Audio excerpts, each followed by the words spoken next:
But you know how you have to go to the doctor once a year, like to do a physical? Right. I feel like everybody needs a mental health check-in once a year. It's not because something is wrong, because a lot of times we react. We want to wait for something to happen before we like, oh my gosh, how can we fix this? Sometimes just having a conversation with someone, even if you don't want to go to a therapist, can help you self-reflect about your mental well-being, as in what's going on. Am I being objective enough? Am I looking at this right? How can I be a better partner? Everything centers around communication, and not just communication, but communicating right. And intentional communication. And to have an intentional communication, we gotta listen. My pastor's wife talks about there's a reason we have 2 ears and 1 mouth, so you can listen more and talk less. How men struggle and women struggle, but because there's no communication and understanding each other's emotional space, everyone thinks everyone is just struggling separately. And a lot of times it's because it's just that communication is not there.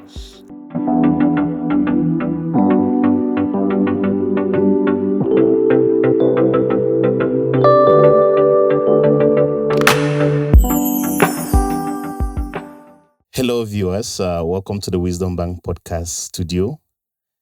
This is our educative home.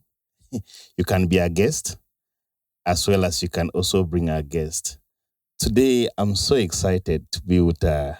Amen in the studio. And thank you so much for the services that you render. And You're also, welcome. too, above all, talking one of the most sensitive, sensitive area where many people do shy away from. And dear viewers, today we're going to be looking at mental health in marriage. And I'm so happy. Doc, if anyone is really tuning into the Wisdom Bank podcast studio, who is really Dr. Amen? So Dr. Amen, I'm Dr. Amen Ogumekan. I am a trained psychiatric clinical pharmacist. And so that's what my background is. I deal with patients who suffer from mental illnesses, varying from depression, bipolar, mood disorders, substance use disorders, including alcohol use, cocaine, and meth use, and do all of that, as well as borderline personality disorders. I've been in the clinical space for about 20 years now. Wow. So I've been doing this. I also do a little talk with Talk Mental Health with Dr. Amen, where we just try to, like what you're doing, just encourage people to explore their emotional health and know how important it is to just, take care of that. So that's who I am. And I just like to spend a lot of time giving back to the community and making sure we're having great conversations. Thank you so much for taking out time. Now, mental health is less talk of when it comes to our community. You've been in this space for over 20 years. Mm-hmm. What can you attribute that to? I think the biggest concern why we don't talk about it, or the reason why we don't talk about it, is because there's that stigma, especially in our community. And when I say our community, I'm going to try to separate the Black community from the African community, if you can allow me. Yeah, no, go that route. And in our African community, it's something we don't talk about because of the stigma, right? And you think mental health, when you just mention mental health in the African community, they just think crazy, right? That's all they hear. But it's so much more than that. And that's why I don't like to use the term mental health. I use emotional health more because I feel like it's more palatable for people to digest. Can you differentiate between the two? Mental health and emotional health. If I'm being honest, there's not a difference between both of them. Yes. Because your emotional health is how you balance your mental health. And the more we begin to understand they're intertwined and the same, I think the easier it is for us to embrace it and want to talk about it. Wow. Marriage is very sensitive. We don't like to talk about what happens in our homes, and we try to conceive can I say we try to hide the other part of our struggles when it comes to marriage. Mhm.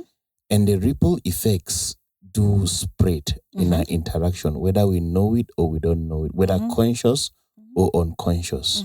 Now, as a psychiatrist and as a mental health specialist, can you define mental health when it comes to marriage?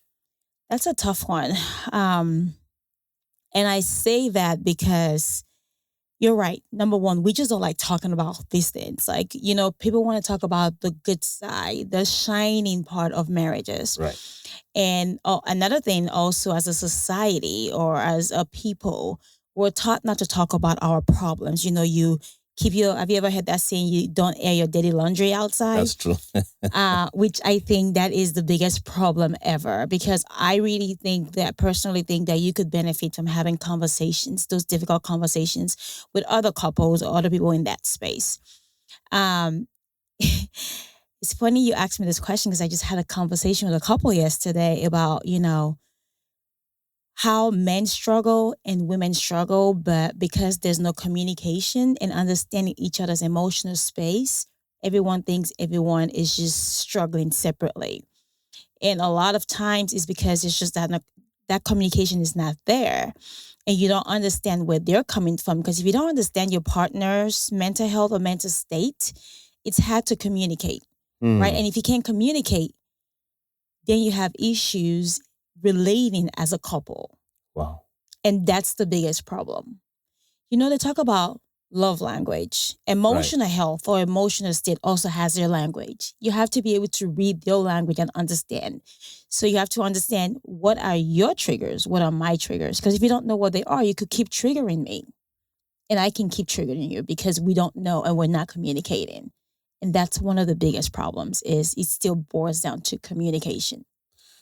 So I do want to, I did pick out something very important.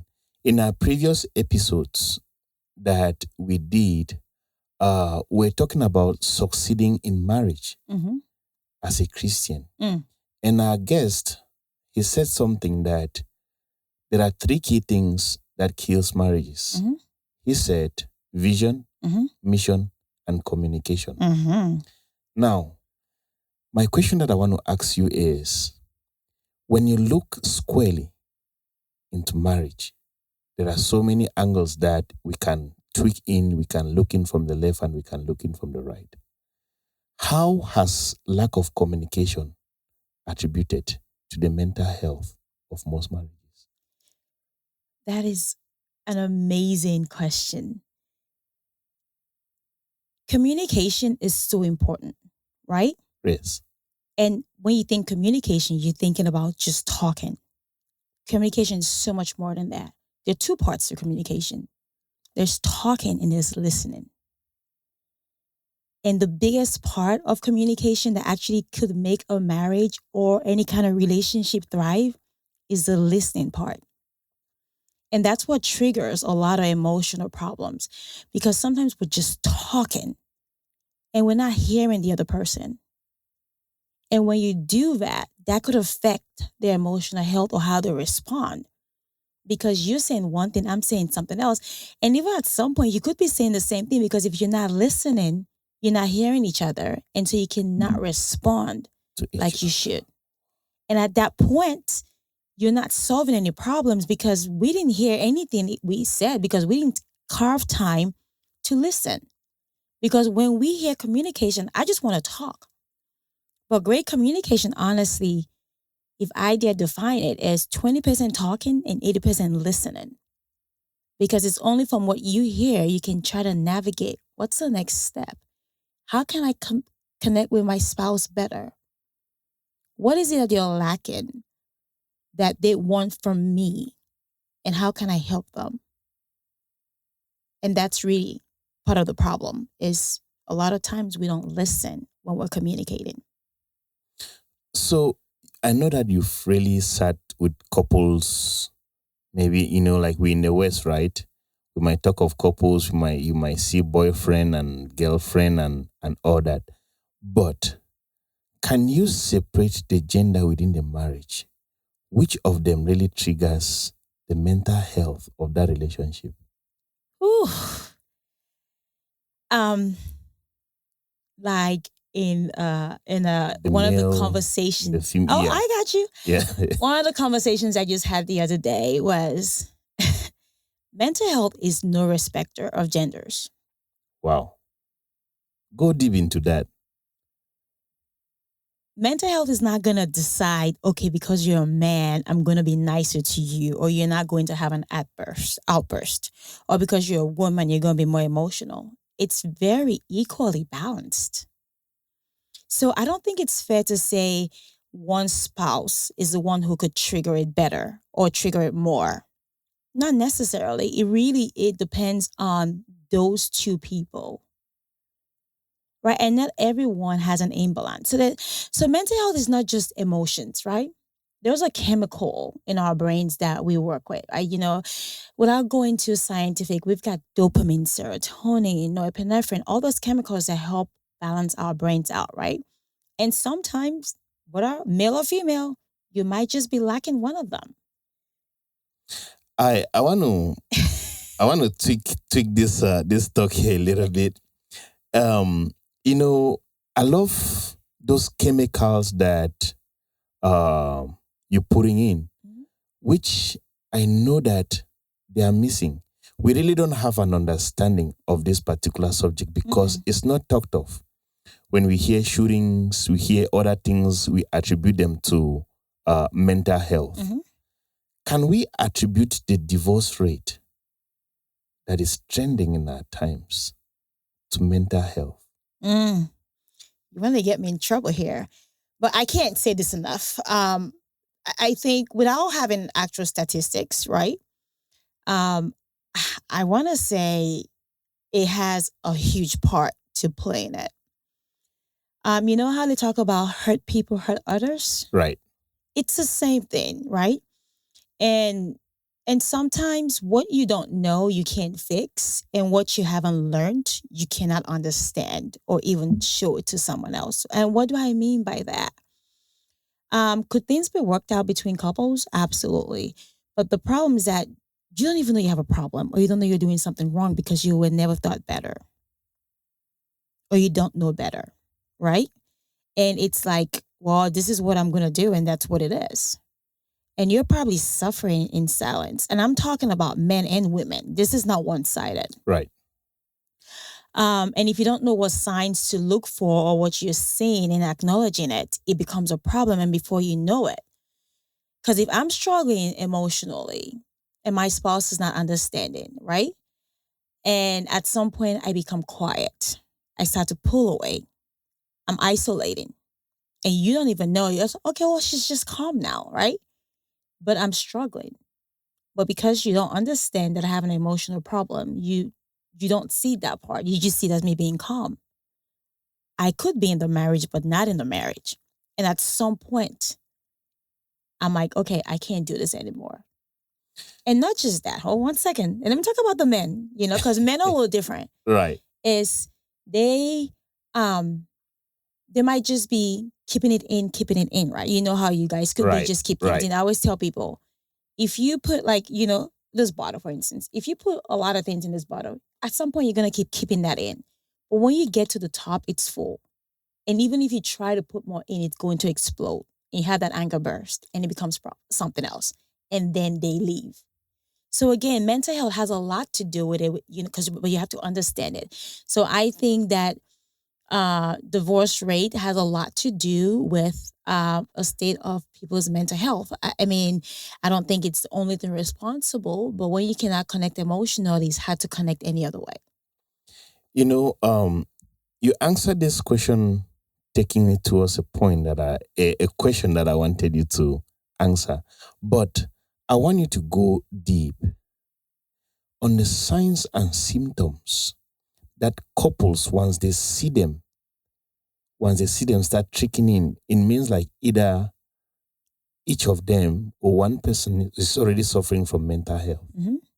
So what are some of the common signs that even without consulting a mental health specialist, you can notice one or two changes in your in your spouse, and that should trigger or call your attention that we should tackle this before, as you just gave an illustration, right, about the bottle.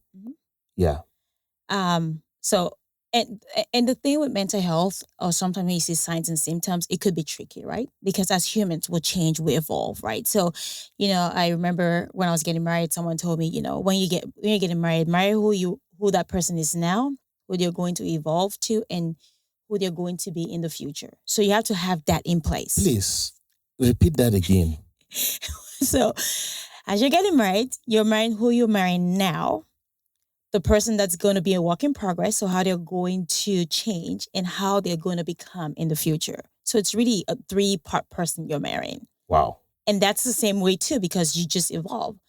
Typically, we get married either in your early 20s, late 20s. You're just, literally, life is just starting. Right. And by the time you come, who you are in your 20s is not who you are in your 30s and your 40s.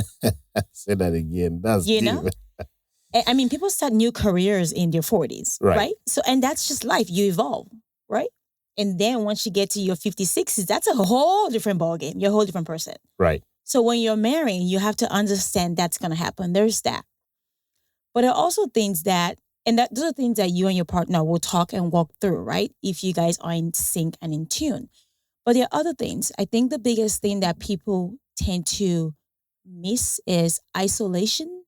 That's probably like the biggest hallmark. And what does that mean?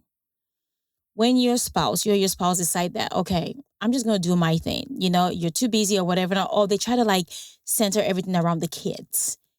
Everything is, the kids. I can't do this because of the kids. You do this and I'll do that. That's a problem. Because you're not married to your kids. They're great.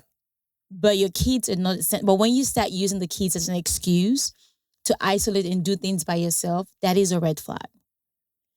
The other one is, and this is more common in men, they tend to throw themselves into work because they will rather work than deal with any other problem. And in their minds, or they could justify it as, I'm working really hard because I want to care for my family. But there still has to be a balance. So every time I'm working, they literally just throw themselves into work. That's actually a sign of isolation, just from a different perspective. But that's just how men deal with stuff. Wow. And then little things become triggers. Like everything now makes you angry, both men and women. It could just be the cabinet. Oh my gosh, you left it open, and it causes this big fight that should not even be there. That's something you should talk about. When you start seeing those little agitation and anger, or little things here and there that you might want to sweep under the rug, that usually is a red flag. Okay, we need to talk about this. What's going on? Wow. Another one that we fail to talk about a lot, I know people don't talk about, is your sleep patterns, how you're sleeping. You can't sleep at night, or you can't sleep, or you're sleeping too much. That usually is a trigger or a flag that's showing that your emotional health is not balanced. And you should be having conversations about that. This is just a few. This is very, very interesting. It's very, very interesting. And I'm learning a lot. I've read about mental health. I did a very detailed research. And I would like you to be maybe in the panel, which in a couple of episodes, we really want to talk about mental health when it comes to men specifically. Love it. There are so many resources out there for women, for kids. But when you look at from the section of the men, we don't really talk more about the men. And going down, we are trying to use this platform to sensitize that. And I would love you to be part of that panel. Absolutely. Now, when you look at marriage, how does mental health really affect the quality of our marriage? Oof.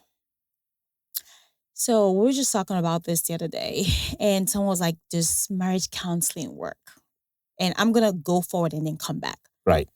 And I was like, marriage counseling is great, but it's better when individuals have their counseling first before you come into marriage counseling. Go deep into that. Because you can't do for someone else what you cannot do for yourself. For instance, Wow. people talk about extending grace to others. You cannot be graceful to someone else if you're not graceful and forgiving to yourself. It's a very hard thing to do.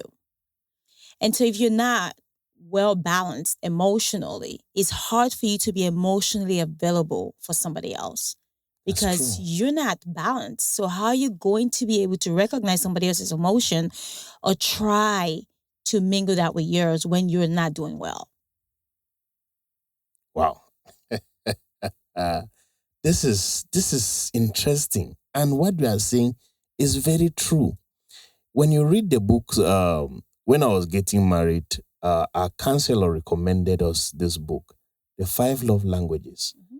Viewers, look that book up on eBay or on Amazon, because Doc, you just touched one of the most important thing here. And I will give you the opportunity to go more deeper into that. Let us first of all have our conversation before looking for a counselor. Go into more depth into that. Okay, let's have that conversation. First of all, how am I doing? How are you doing? Right? I always Right. tell people, right? I'm not a salesperson for a psychologist, but you know how you have to go to the doctor once a year, like to do a physical? Right. I feel like everybody needs a mental health check-in once a year. It's not because something is wrong, because a lot of times we react. We want to wait for something to happen before we like, oh my gosh, how can we fix this? Sometimes just having a conversation with someone, even if you don't want to go to a therapist, can help you self-reflect about your mental well-being, as in what's going on. Am I being objective enough? Am I looking at this right? You know, how can I be a better partner? How can I be a better spouse? How am I doing right now? Because if you don't self-reflect and you don't know what's going on with you, I don't know how you're able to do that for somebody else. It's just really hard. And even when you try to do that for somebody else, at some point you're gonna be like, okay, why is everyone dumping on me? I'm not okay. And then all of a sudden you're being there for someone and you're like, I don't want to deal with this. So it's really hard to be there or try to help someone else when you're not doing well. You know how they say the strong friends are the ones you really need to check on because they're the ones not doing okay? It's the same thing. Like, you know, I feel like everybody in a relationship, in a marriage, needs to be balanced and check on each other. Once you can do your own thing and you're balanced by yourself, then we can go to couples therapy if we need to. Or else, if you don't, it's like having pre-work done. If you don't have a starting point, when you get to couples therapy, your therapist is going to be working on your individual stuff first before you actually are able to do your couples therapy. Wow. This is a very, very interesting topic, and I'm loving it. Now, I want to shift gears here a little bit. How do family pattern shape our mental health in marriage? I love these questions. Uh, that's and the quick answer is okay, it doesn't, but that's not true. So first of all, for those of you who are not aware of this or know this, mental health is a trait that could be genetically present, right? Right. So if it's in the family, I'm not saying it makes the family bad. So if someone in the family has it, more than likely somebody else is, because there is a genetic component, right? Right. So let's get that out there. But there's also that thing that we call nature versus nurture. What kind of environment did this person grow up in, right? Because for instance, if I grew up in a home where my mom was always sad and my dad just yelled, what I'm going, or my dad's always yelling, that's what I'm accustomed to. And I think that's normal. When I get older, I'm going to carry that trait because that's what I saw. And it was fine. Right. And guess what? In my marriage, I'm going to be okay with it because that's what I saw. And it's normal. So I do think that family traits and what happens, I mean, unless, you know, at some point you make a conscious effort to like work on yourself and try to figure out what's going on and why is this okay, not okay. So even if I might be suffering in that marriage, right? Right. I still feel like, you know what? My parents went through it, so that means it's okay. even if it's wrong and I feel somehow, some way it's wrong, I'm still going to struggle and be like, okay, it's okay because I'm just going to suffer in silence. So, yes, family traits and patterns do affect future marriages and spouses because you don't know what you don't know. You accept what you think is normal. And that's why we need to keep having conversations about what does good look like without sounding too corporate-ish. Right. What does good look like and Right. what is bad? You know, if you're in a situation where you're struggling and you're not able to sleep and it just doesn't sit right, have a conversation like, okay, is this really good? Is this really life? And change the cost. Like, it's a tough one. I know I'm gonna get some backlash for that, but we gotta be honest. Family traits and pattern. A lot of times it does reflect in what your marriage will look for. I mean, I've had people tell people, "Are you sure you want to marry into that family?" Wow. And it's unfair, but it is the reality of it. Now, could it be different? Sure, it could be different if the individual is willing to put that work in to become a better version of what their parents were. Then it could work. Wow. I wrote a book about the power of family patterns. Mm-hmm. I did a very, very extensive. I really researched so much in that book. Now, I want to ask you this.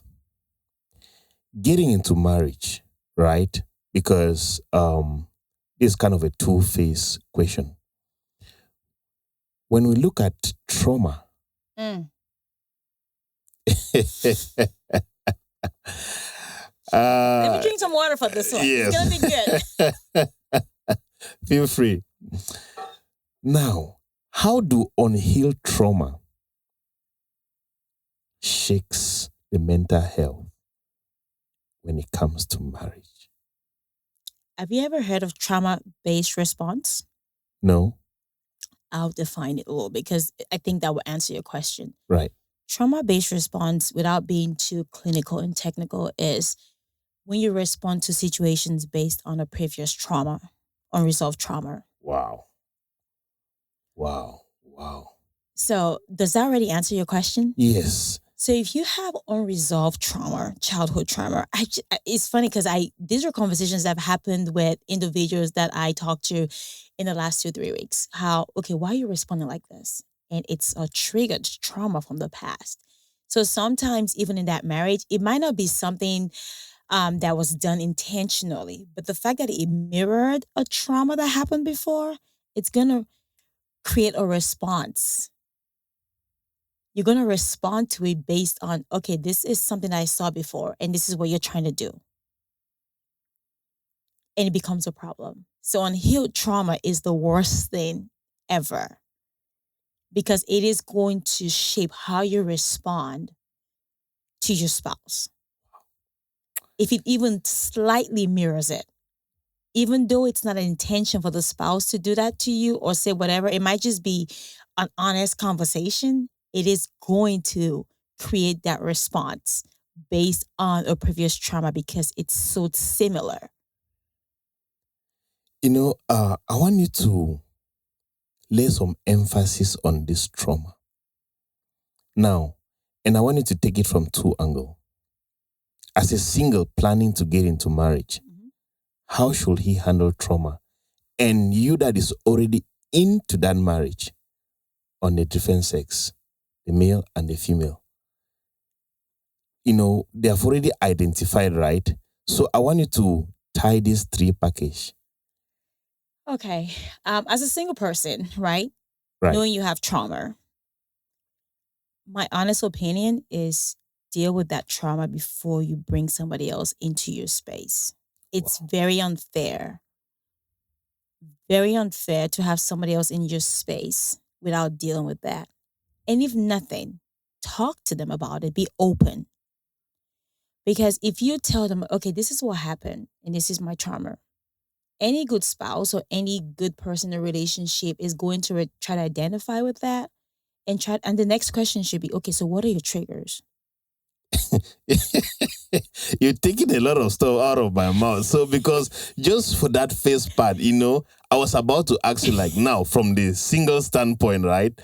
Because you had mentioned triggers at the early start of this show, which we're gonna build on so many of our episode 2, understanding mental health. Yep. The challenges. Mhm. Now we are really understanding it. Mhm. So I don't want us to divest. Okay, let's Yes. stay right there. Yes. Okay. So yeah, the biggest thing is know your trauma, understand it's what I call self-awareness and self-reflection. And it also keys into how you're emotionally intelligent.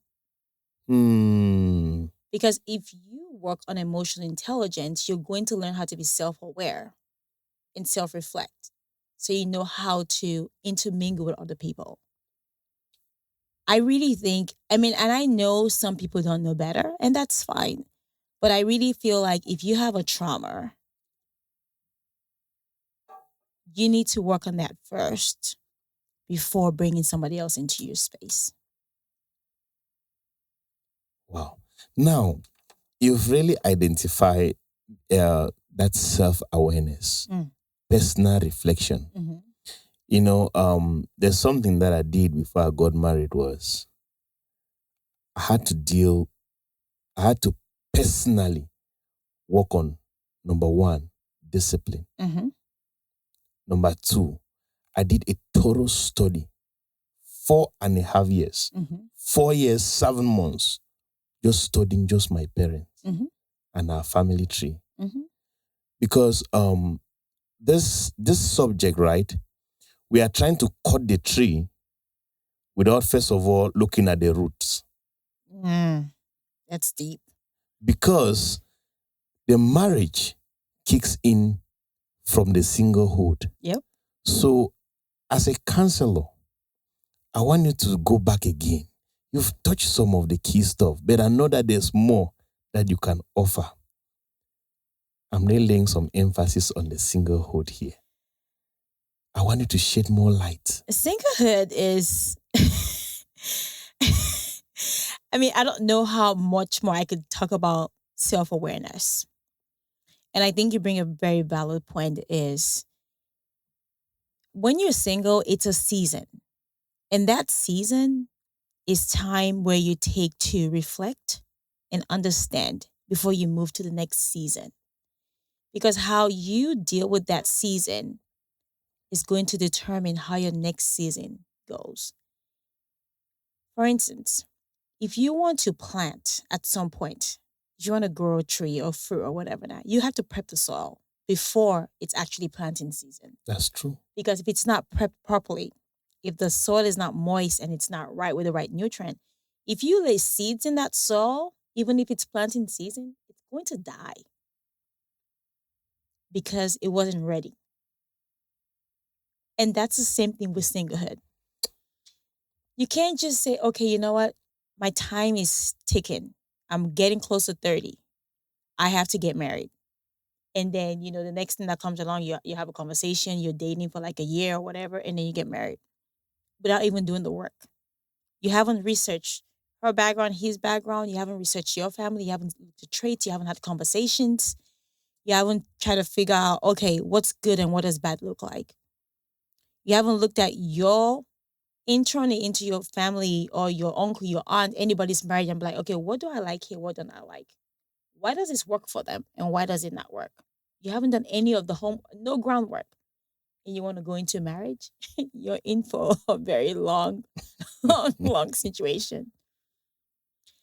And I think another thing that we forget is, we'll try to work it out as we go. No, you won't. You would not work. By the time, it's like, I tell my kids this, because I coach my little one for soccer. By the time season starts in soccer, it's game time. It's game time. You don't prepare in the battlefield. No. You prepare months in advance. By the time we have games, we still have practices every week. That's because I wanted you to keep getting touches on the ball. Right.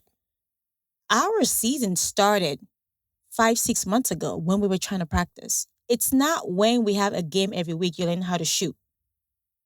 At that point, it's too late. So you can't talk about getting into a marriage starting the work in the marriage when you're already in the marriage. The work starts before. The marriage. And the biggest part is understanding who you are. What do I want? What do I like? What are the things that is going to keep me going? And what am I absolutely no, like no compromise? And don't be like, okay, well, I might, no, you might, you might say for a season, I could compromise for a little bit. But if something truly is against your nature, no matter how long you try to make it fit in, at some point, you're not going to be okay with that. And the only way you can do that is, again, I can't stress this enough. Spend time on yourself. It's singlehood for a reason. It's about you. It's your season.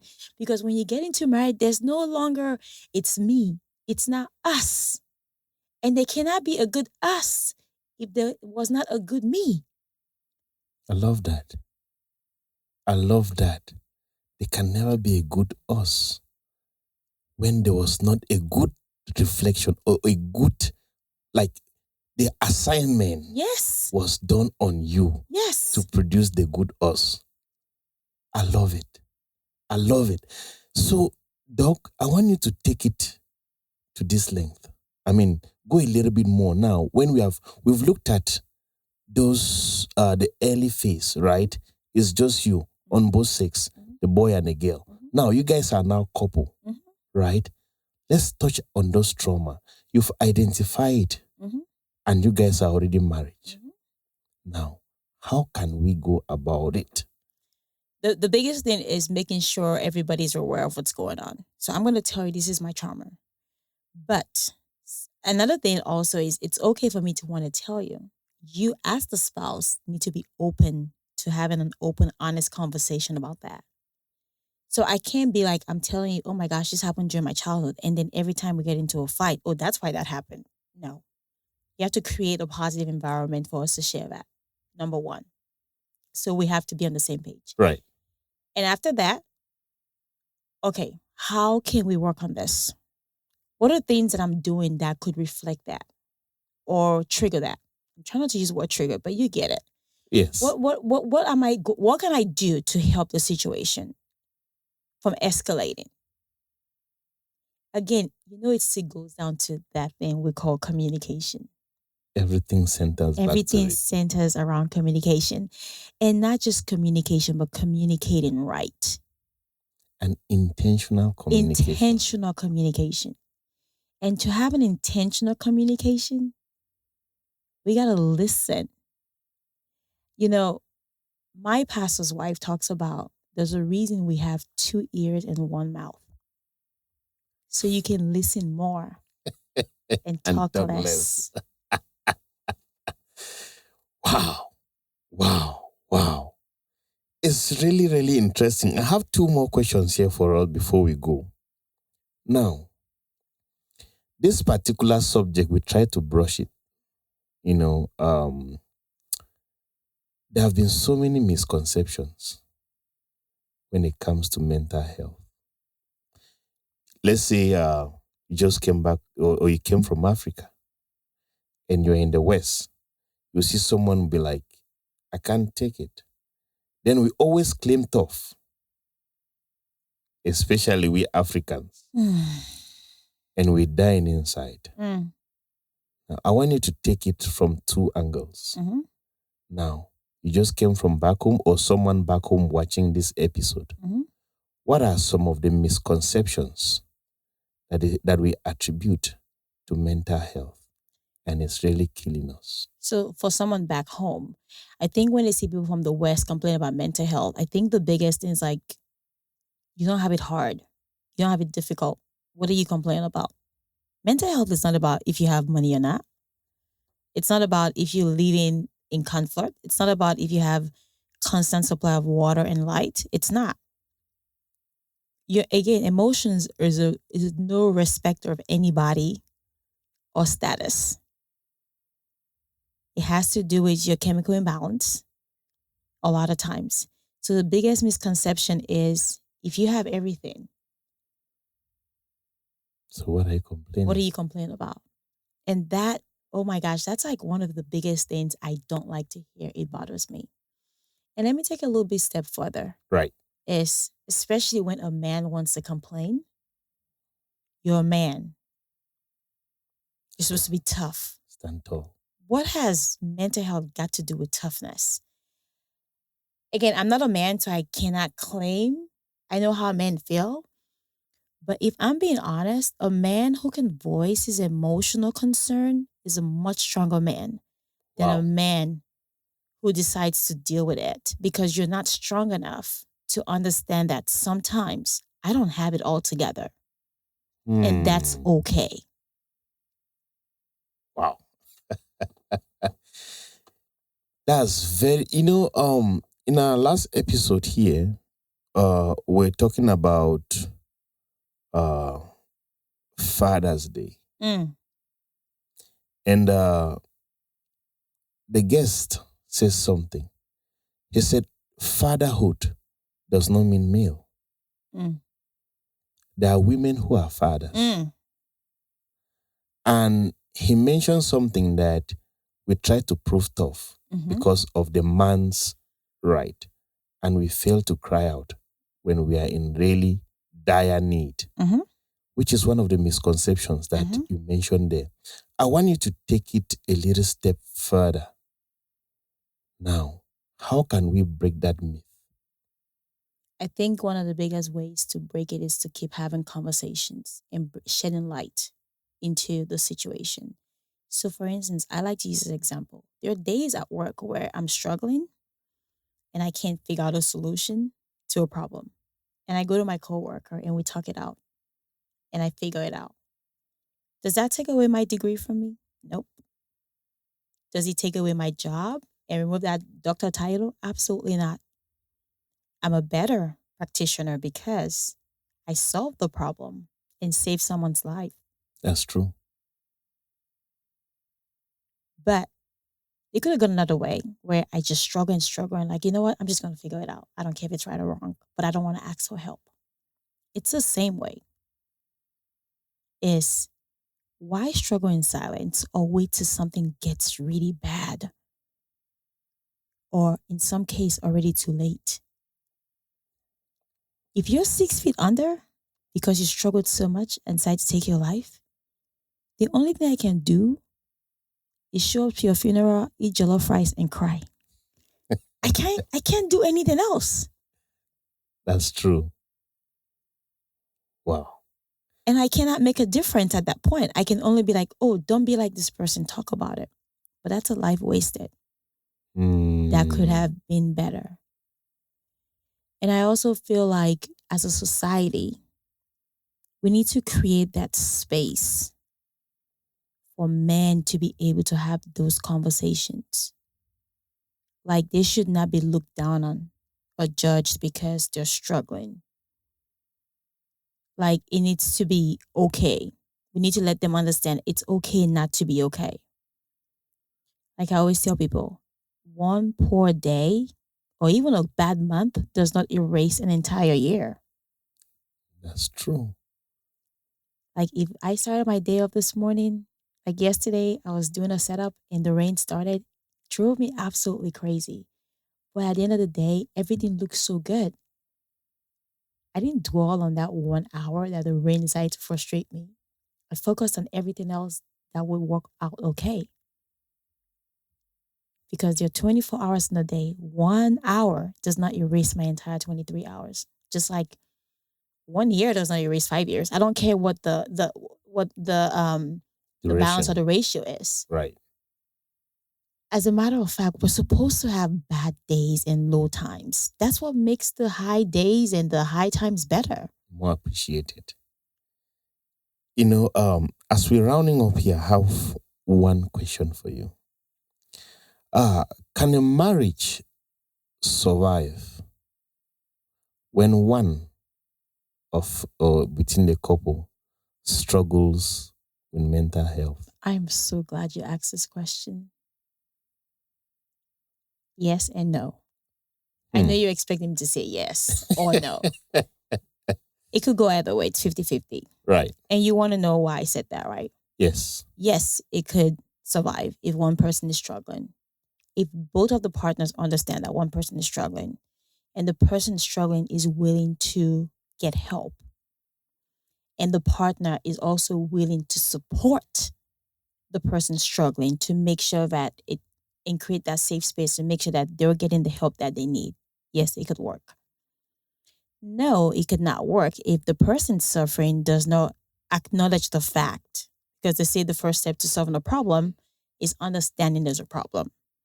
So if that individual does not accept that they have a mental health or they're struggling emotionally, that's a problem. Because if you don't accept it, I, as your partner, I can't help you. And I cannot communicate. And if there's no communication, there really is no marriage. That's true. So it really depends on the couple and the person suffering, how they want this to go. Wow. There's so much more into this particular subject, which I do encourage our viewers to please subscribe and stay tuned. There's more that is gonna be coming. We just have 2 minutes here. Doc, I want you to just kind of like lay the foundation which we're gonna carry into the next episode. Okay. Couples that suffers from addiction. My favorite topic. It's a big topic. I love it. And that's why we're gonna be building on this particular topic. How do addiction really crumbles most marriage? Addiction. Addiction is it's hard. How does it crumble? First of all, a lot of times people don't realize addiction is an illness. Problem number one. If you don't think it's an illness, then you don't want to get help. Wow. And people don't know how to define what addiction is because they don't even understand what addiction is. Because when you hear addiction, right? Right. The first thing that comes to someone's head is crack cocaine. There's so much more than crack cocaine. Alcohol use, overuse, is an addiction. Amongst a few other things. But it's a problem because when you're addicted to something, you feel the need that you want that thing. That's really what addiction is. Like you're drawn to it. Yeah. Physically and psychologically dependent on it.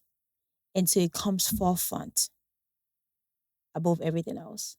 If you're already putting something else before your spouse, there's a problem. Addiction could also be working too much.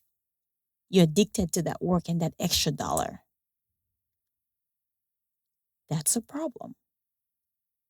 Because if you're spending more time in trying to make that extra money and not spending time with the person you're supposed to be enjoying that money with, that is a problem. That's true. And I know we're not talking about this because addiction will also affect intimacy. I know we're not talking about that. But it's all the little cookie crumbles that causes all the problem.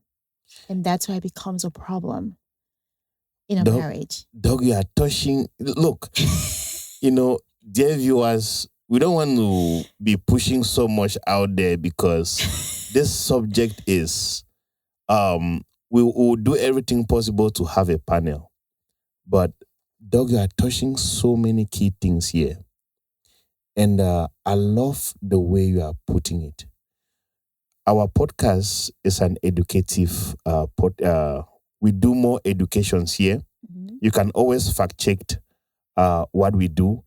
And also too, you can do reference. Doc, if somebody wants to get in contact with you, how can they get in contact with you? You can always email me at drarmenogumekan@gmail.com. And it's the dr.armen.ogumekan@gmail.com. I'm also on all social media platforms. I am on TikTok, Instagram, and Facebook. And you can just Google or write on Instagram Mental Health Corner with Dr. Armen. And I'm on there. And you can follow me on there too for a lot of mental health tips. All right. Thank you so much. We'll try to put that in the description of this video. Dear viewers, we have come to the end of this episode.